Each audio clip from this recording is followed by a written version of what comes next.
La capsule. Bienvenue dans le podcast d'Info Jeunes Lorient.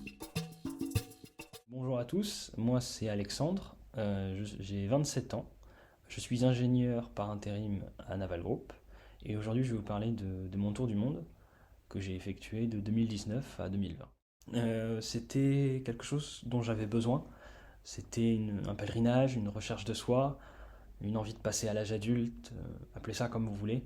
C'est vraiment quelque chose que je ne m'imaginais pas ne pas faire avant de devenir pleinement adulte ou citoyen d'une société française ou autre, qu'importe. J'en avais besoin, quoi. Est-ce que je suis parti seul? Alors oui, je suis parti seul, c'était un choix. Comme je l'ai dit, c'était un pèlerinage, c'était quelque chose que je voulais faire seul. Mais j'ai jamais vraiment été seul, j'ai rencontré plein de gens tout au long de mon voyage. Alors, toute la préparation de mon voyage, j'ai commencé à me renseigner sur tout l'aspect pratique, à peu près 1 an à 2 ans avant de partir.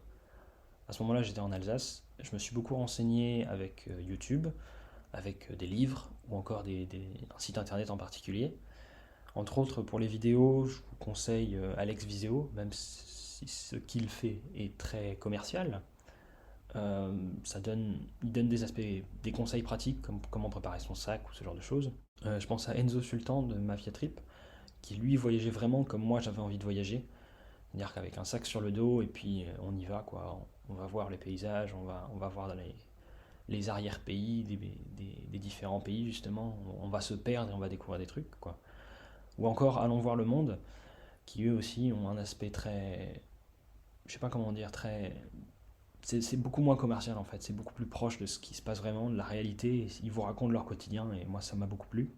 Pour les livres, je vous conseille Le Monde en Stop de Ludovic Hubler. Il donne beaucoup de conseils ou d'aspects pratiques et d'idées pour comment on peut voyager de cette façon. Je vous conseille aussi Petite de Sarah Gisler, qui est un livre très, très prenant et qui aussi donne beaucoup de conseils sur comment s'en sortir dans un voyage comme ça. Pour les plus téméraires, il y a Latitude Zéro de Mike Horn. C'est beaucoup plus survivaliste, mais là aussi, il y a beaucoup de choses qui peuvent être utiles en termes de conseils, en termes de mentalité qu'il faut avoir quand on se lance dans un truc aussi conséquent. En site internet, je vous conseille Tour du Mondiste, en tout cas moi c'est celui que j'ai le plus utilisé. Il y a beaucoup de conseils dessus, il y a beaucoup d'idées sur comment préparer son sac, une fois de plus, sur comment se débrouiller dans tel ou tel pays. Moi qui ai fait le transsibérien, il y a beaucoup de conseils sur le transsibérien aussi.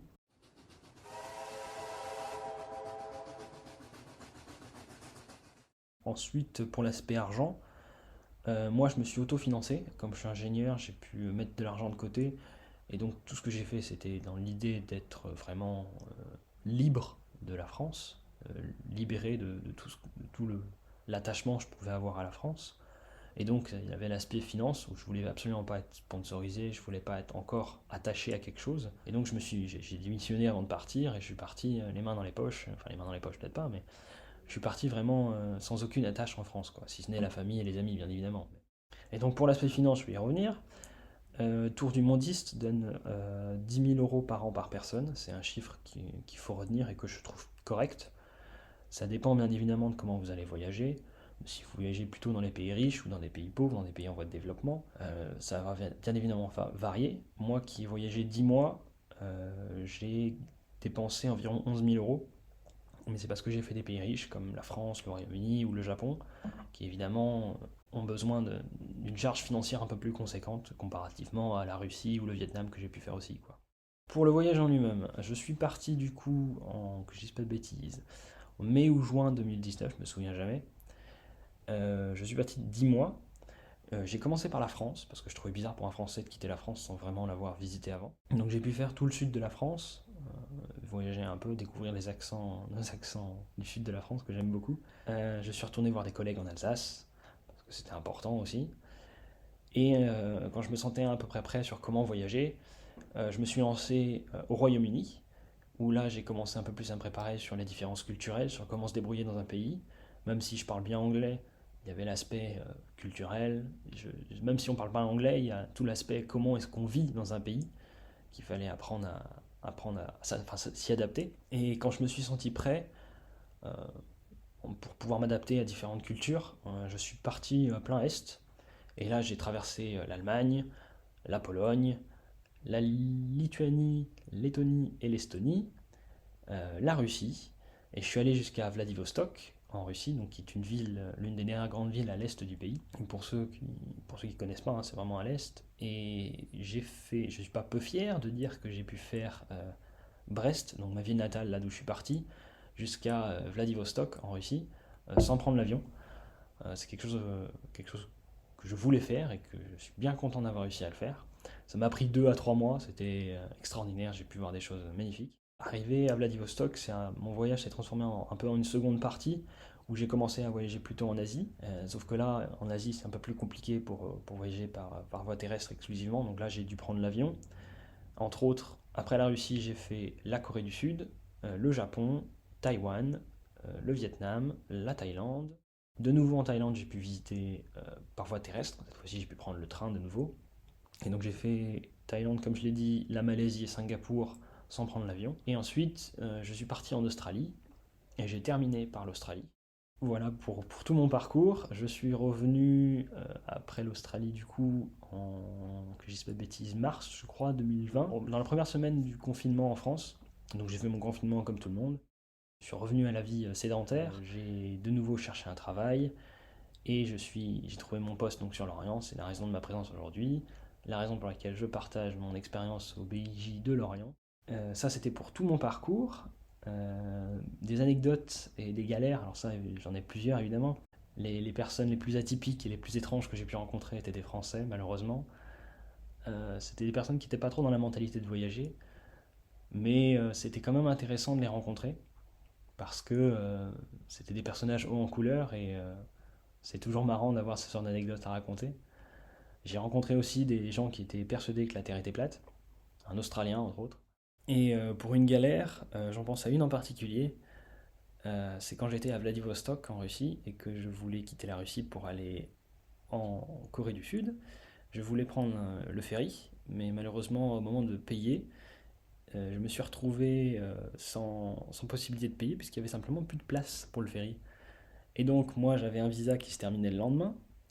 Les prochaines places pour le ferry c'était la semaine prochaine. Je me suis retrouvé dans un pays sans pouvoir partir comme je voulais, sans parler la langue, sans internet, avec des gens qui ne comprenaient pas ma situation. Donc il a fallu rester calme et trouver une solution. J'ai par chance réussi à trouver un avion le lendemain à 1h du mat, je crois, ou non, le soir même à 1h du matin, pour aller à Séoul, en Corée du Sud.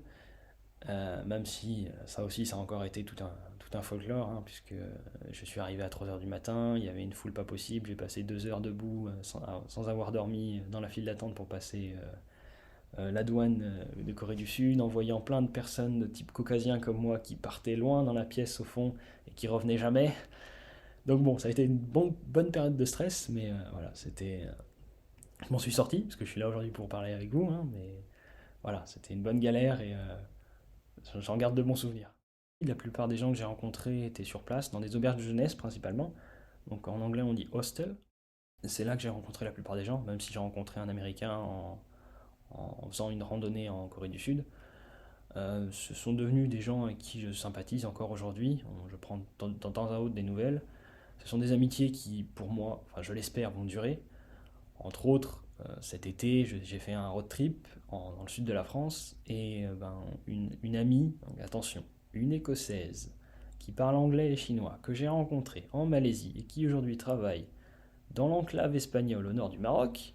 Je vous l'avais dit, elle est colorée en termes de patrimoine culturel, est devenue une très bonne amie et on a fait un road trip en France tous les deux. Des rencontres, vous en ferez plein tout au long du voyage. Comme je l'ai dit au tout début, je suis parti seul mais j'ai jamais été seul. Qu'est-ce que je retiens de cette expérience? C'est que c'était quelque chose d'extraordinaire, quelque chose de formidable. J'ai adoré chacun de ces moments. J'ai vraiment aucun regret. J'ai des remords parce que voilà, on en a toujours, mais des regrets, ça j'en ai vraiment aucun. Si c'était à refaire, je referais tout pareil. C'est vraiment quelque chose dont j'avais besoin. J'ai beaucoup mûri, je suis devenu plus sage, ça m'a calmé, ça m'a ouvert l'esprit comme jamais. J'ai vraiment apprécié cette expérience et j'espère que si vous faites ce voyage-là, ou si vous faites un voyage dans le même style, vous apprécierez aussi votre expérience. Je suis revenu en France, comme je l'ai dit, en mars ou février, je me souviens plus, 2020. Et je crois qu'il m'a fallu 2 3 mois pour vraiment revenir en France. J'étais encore dans cette phase où je voyageais, où je n'étais pas encore de nouveau attaché à la France. Et c'est au cours d'une soirée avec des amis où je me suis rendu compte que ça m'avait quand même manqué tous ces moments passés avec la famille et les amis. Et là, je me suis dit, ouais, je crois que je suis rentré, quoi. Donc il m'a fallu 2-3 mois pour vraiment revenir. Est-ce que je suis déjà parti à l'étranger avant? Oui et non. J'étais parti avec ma famille en Tunisie, mais j'étais très jeune, j'étais adolescent, je passais mon temps devant la Game Boy. J'étais parti au Pays de Galles avec des amis, on avait fait un petit road trip, mais c'était une semaine ou deux, quoi, rien de bien exceptionnel. Et pour être honnête avec vous, j'avais même pas vraiment quitté ma Bretagne natale avant d'être parti en Alsace. Vraiment, je connaissais pas grand chose, quoi. Mais j'avais envie de faire ce voyage et je suis parti faire un tour du monde de 10 mois, quoi. Et si j'avais un conseil à vous donner, ce serait de vous préparer votre sac, ayez une idée de ce que vous allez faire. Mais il y a un moment où il faut se lancer. Et c'est le plus dur en fait. La première semaine, c'est la plus compliquée. Et si vous la passez, le reste, ce sera extraordinaire. Donc le seul conseil que je peux vous donner, c'est préparez-vous et quand vous êtes prêt, lancez-vous, quoi. Attendez pas plus longtemps. C'est la Minute IJ, l'info là où il faut. Comme nous l'explique Alexandre, un voyage à l'étranger implique une préparation importante. Voici une liste des principaux points à gérer avant le départ. Les papiers d'identité. La carte d'identité ou le passeport doit être valide. Cela varie en fonction de la destination. Si vous n'en possédez pas, anticipez les démarches. La couverture médicale et l'assurance rapatriement. Donc la carte européenne en Europe, à demander via son espace amélie.fr. Sinon, prendre une couverture et une assurance pour les autres destinations. Il existe des comparateurs en ligne. Le visa. La rubrique dossier par pays du site diplomatie.gouv vous renseigne sur les formalités d'entrée des pays. Attention, même pour un court séjour, le visa touristique peut être demandé. Les vaccins. Là aussi, la rubrique santé de diplomatie.gouv vous permet d'accéder aux recommandations en fonction des pays. Ces informations sont précieuses, notamment en contexte de pandémie. Le budget. Prévoyez un budget prévisionnel comprenant les principales dépenses et faites le point. Quelles sont mes économies? Suis-je éligible aux aides financières? Puis-je utiliser ma carte bancaire à l'étranger? Quelle est la monnaie locale? Le transport. Vous avez le choix suivant votre destination. Avion, bateau, train, covoiturage, etc.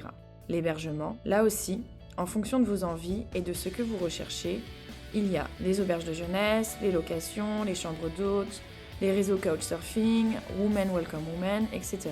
Le téléphone. Attention au hors forfait, consultez les offres sur place. Et enfin, le permis de conduire. Le permis de conduire international peut vous être demandé en dehors de l'espace économique européen et la Suisse. Sécuritéroutière.gouv recense les règles par pays dans un tableau détaillé.